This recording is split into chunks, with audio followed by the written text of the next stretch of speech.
I want to shift right over to talk about trends in comedy. And Jim, who's been reporting, Jim Slotek from the Toronto Sun, has been reporting on comedy for like 20, 30 years. Something like that. And from then, we talked about a bit about on the show, to now, what have you seen that works for comedians that didn't work then, that works now, or vice versa? Well, it's very much DIY now, as we were discussing earlier. In a lot of ways, if you're a musician, you can produce at home your Yes. own album, all that. There's a lot of middlemen cut out. You can promote yourself on social media, even instead of hiring an ad agency or a publicist. You can produce your own stuff. You can turn your garage into a studio like Marin did. Yes, Mark Maron, love him. If there's, I mean, you got your shot. You don't have to wait for the gatekeepers to say, okay, here's your shot.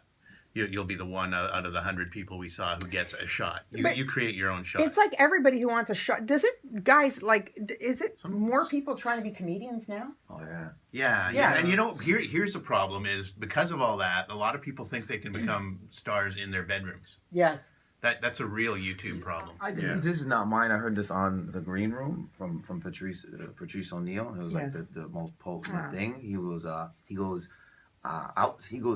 funnier before he started stand up, because when he started stand up, he had to like use the crowd to impress agents or Interesting. thing. And he goes, when he was coming up, he said when he watched Pryor and Carlin, he goes, I can't do that. He goes, now motherfuckers will be like, I could do that. Like, Yes. it's just so everybody Thinks they're to be a Because you're comedian. in a room, you're by yourself, you're saying something funny. That's a good point. That's why I think people heckle, because everyone has somebody in their group that thinks they're funny, and they're not probably. Like, nobody. If I go to a clarinet show, I guess I don't even, that makes sense. I don't know anyone that plays it, so I'm not gonna heckle. Because we don't know. Because you don't know what it takes. What a great way to talk about heckling. No, but it's true. It is true. Everyone sort of thinks they are a comedian. Because one of my favorite stories, I don't know how true it is a person who walks into, I think it's Calgary or something, like an open mic, and talks to the booker and says, hey, can I get onto the open mic? And the booker says, oh, no, you have to sign up and you have 5 minutes. You get 5 minutes. And they're like, actually, I want more like 10 because I have all this material. Oh my gosh! Are you kidding? Most of their friends have probably told him, "Oh, you're the funniest person." So the guy who's booking the show is like, "Absolutely, you get 10 minutes." And the guy comes in and brings his people, and it's a nice room. And 2 minutes in, walks off stage, just never to be seen again. Because what he had in his mind and what actually happened were two different things. Yeah. Like 2 minutes on stage is a long time if no one's laughing. Oh my gosh! 2 minutes. I can't exactly. do 5 It feels seconds. like a lifetime. I'm out of there. I saw a guy in Detroit when I started. He said there's Urban Comedy Club. He comes in, this young dude, he comes in and he's telling all the comics in the back. He goes, "Yo, I'm funny, dog." Like he was doing that. He's like, "Motherfuckers, I'm funny." I'm like, then the black comics were like, "Okay, dog, do it then." They encouragement. This guy goes up and starts tanking, but then he turns on the comics in the back in the crowd. But these comics are not like they're gonna flex on them. They chased them. We chased them out. I was just running with them out of the club down Jefferson, and the one guy goes, "Okay," he goes, "Motherfucker," he goes, "You ain't shit." He goes, "Even Dave Merheje is funnier than you." Wait a minute, man, why am I on this guy? For talking about things you're a judge at, and I didn't even mention this, that Humor Me, that go to the... Yes. You heard of that? Where they teach CEOs to be the funny. billionaires. Literally billionaires get up, and people like Ian Sirota teach them how to Anthony, do... and how to do a set. Have one coming up soon. You couldn't get a more sympathetic audience. They pay these are literally their employees. Staff. It's their staff there. They raised like $1.5 million in one night last year. Seinfeld was the headline. Yes. But still, it's their first time, and it's amazing how some of them go in all cocky, thinking, I'm a master of the universe. I beat Bay Street. I should be able to do this. So they do comedy. So they do somebody comedy. teaches them, and they Yes, do the comics. Ian Sirota, Peter Anthony. for like a day or a week. No, it's over. It's over a period of time. They get time to train. And it's a contest. So your team versus Arthur's team. Like your CEO versus his CEO. I'm like the Simon Cowell. There's me, Richard Krause, and Breslin. And very cool. Yeah, and what do you do? Well, it's the only time I ever get to tell off. Like Michael Wilson, the former finance minister, is the head of one of the banks. Yes. You know, actually, it was like all CEOs of banks this time. Oh so, my gosh. Yeah. Snorefest, no? It was snark fest from me, really. No, I you tell know, the mark. You're richer than you think. No, I'm not. Yeah. Shut up. Yeah, and everyone will think, you know, because they see it, they sort of see the riffing, whatever, and they go, oh, this is easy. Like, this person just woke up, and I realize that now as a comedian, why everyone thinks that.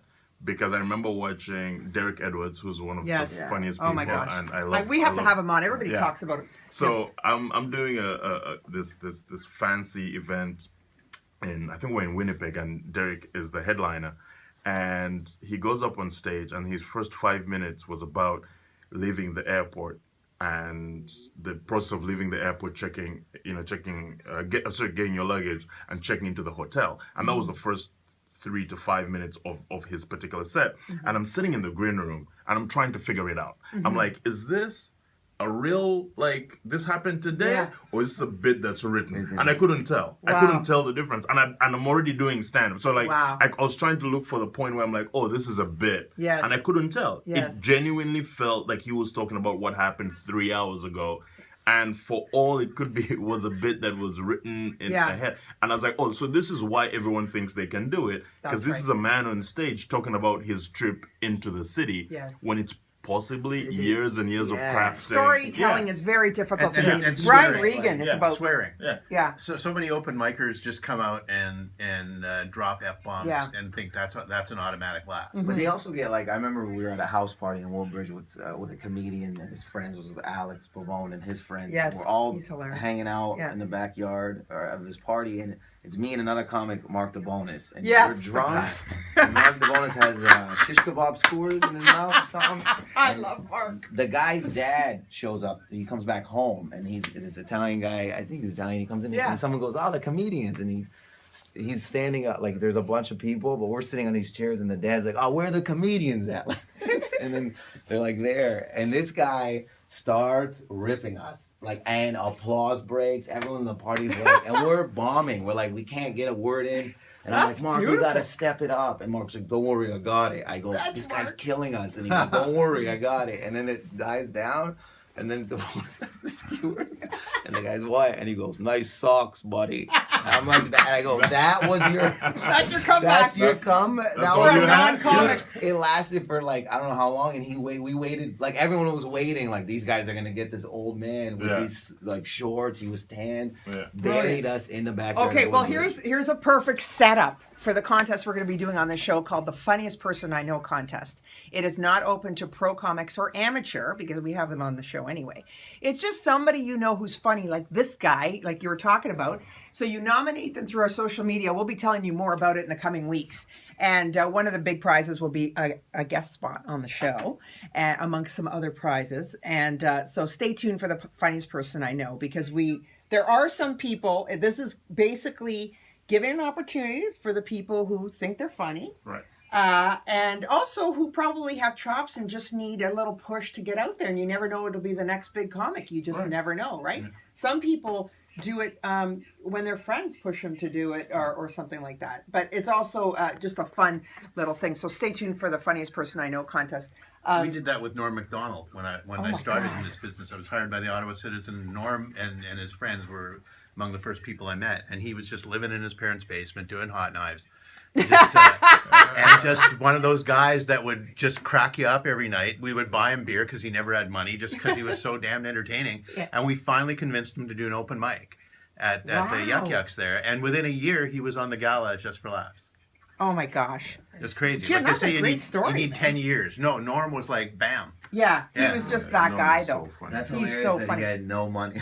Yeah. Never got to buy this guy beer all the time. Well, we were talking about just behind with a programmer here, and John Oakley, who does mornings at 6:40, about Norm Macdonald, like just before the show, and how he was on Tonight Show or something. And you know how you have to prepare questions, but he would just, it was like Jay Leno, I think, asking him, so there's a funny thing that happened to you on the way here, and Norm's like, no. Not really. Just kind of, and they never invited him back. The SNL thing when they fired him, and he goes, so I I used to work here, and they fired me, I guess, But I'm back and I'm hosting, so I don't know if I got better or this show just sucks. And you're like, To this day, he is the last Canadian they ever had on their staff. What? Yes. Oh yeah. Yeah, Myers was the '80s and into the Thanks, early Tom. '90s, and Norm was like '97 or '98. He was fired because he was still hacking on OJ. yeah, that's Well, that's the Oh reason my why he got fired, because he made those OJ because jokes Don for the Weekend Ohlmeyer was Update. pals with OJ, and And the search continues for the real murderer, and they show him playing golf, OJ Yeah. Simpson. it was either that or his crack horse. I have no idea. I gotta look that up. It's hilarious now because you see that and you're like, he was just ahead of his time, really, because then Yeah. OJ Yes. jokes became, everyone was doing them. But he always is like Yeah. any show he does. Remember the Carrot Top, or that girl's promoting the Carrot Top movie, and he keeps heckling her, and Conan's like, "You got something else?" And he goes, "Yeah, is the movie called Bored?" And then Conan's like, like it's like he got him again. Every interview that guy does, him and Tracy Morgan are probably the best people that you interview. You know, one thing about Norm is he is the most seamless liar.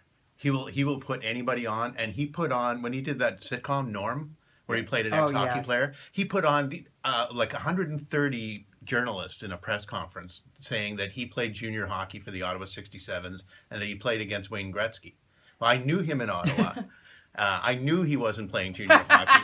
And the time, if you knew anything about the timeline, it was all wrong. He just for him doesn't to be- care. And they papers ran with the Globe and Mail, the former player for the Ottawa 67. That's perfect. Really? That's You know? That's That's brilliant. so And he good. went along with the press conference, or no? Yeah, he Oh my just God. said it like it was plain fact. This is I used to play hockey, did all this, and that and the fact that our ages have progressively gotten farther apart over the years. That's yeah. Apparently, he was 12 when we used to go drinking. I like it. That's great history. Where's Norm Macdonald now? He's still living in LA. Yeah. He's got a podcast. Yeah. He Yes. does a video podcast. Yeah. Beautiful. He just hosted an award show, yeah. I think the Screen Awards. It was the Screen Canadian Awards. Screen Awards. Like Canadian Screen Awards? Yeah. Yeah, like a He couple did the months ago. televised one. Your friend Steve Patterson Yes. wrote for them. Yes. Oh, yes. they were Darren Awesome. Rose did the ones that weren't on TV, no? We forgot to plug CBC Debaters. When is it going to air? I have no idea when it's going to air. I'm Yeah. taping it this evening, though. Yes. In Peterborough. Simone, you want to do the extra on this? This is Simone What Denny. am I You've been doing? watching after the show Inside Jokes. Sure. This is Simone Denny, and you've been watching After the Show Inside Jokes. TV ready, baby. Always. I'm Santa Cruci. How you doing?